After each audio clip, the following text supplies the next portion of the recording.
தேவ நாமம் மகிமைப்படுவதாக. இந்த நாளிலும் ஆண்டவர் நமக்கு கொடுத்திருக்க வாக்குத்தத்த வசனம் இனி ஆதியாகமம் 12ஆம் அதிகாரம் 2ஆம் வசனம். நீ ஆசீர்வாதமாய் இருப்பாய். ஆண்டவர் நம்மளை ஆசீர்வதிச்சிருக்காருனாக்கா அது நமக்காக மட்டும் இல்லை, மற்றவங்களுக்கு அது பிரயோஜனமாக இருக்கிறதுக்காக நம்மளை ஆசீர்வதிச்சிருக்காரு. உதாரணத்துக்கு ஒருத்தர் பணத்தினால ஆசீர்வதிச்சிருப்பார், நிறைய பணம் இருக்கும்.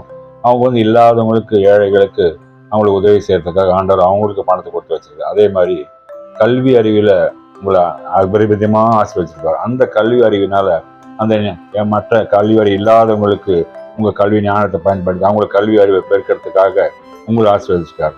அதே மாதிரி உங்களுக்கு ஒரு வாகனம் கொடுக்குறாருனாக்கா அந்த வாகனத்தின் மூலமாக தேவநாமம் மகிமைப்படும்படிக்கு ஆண்டவர் அறியாத ஜனங்களை ஆண்டவர்கிட்ட அழைத்து கொண்டு வரதுக்காகவும் உங்களுக்கு வாகனம் கொடுத்துருக்காரு. அந்த மாதிரி ஒவ்வொரு ஆசீர்வாதத்திலையும் நமக்காக மட்டும் சுயநலமா இல்லாமல் அது ஆண்டவருக்கு பிரயோஜனமான பாத்திரமா இருக்கிறதுக்காக நம்மகிட்ட கொடுத்து வச்சிருக்காரு. உதாரணத்துக்கு பார்த்தீங்கன்னாக்கா ஒரு மரம் இருக்கு, அந்த மரத்தின் கனிகள், நிழல் அந்த மரத்துக்காக இல்லை, மற்றவங்களுக்காக அது பயன்படுத்துது. பறவைகள் மற்ற பிராணிகளுக்கு கனி கொடுக்குது, மனுஷனுக்கு நிழலை கொடுக்குது. அதே மாதிரி விளக்கு, இந்த விளக்கு அந்த ஒளி தனக்காக இல்லை, மற்றவங்களுக்காக அந்த விளக்கு ஒளி கிடைக்குது.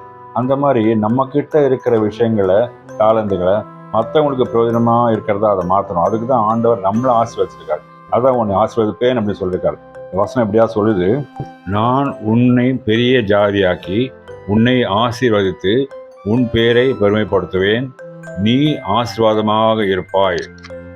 இந்த வசனத்தின்படி நாம் நமக்கு மட்டும் இல்லாமல் மற்றவர்களுக்கும் ஆசீர்வாதமாக இருப்போமாக.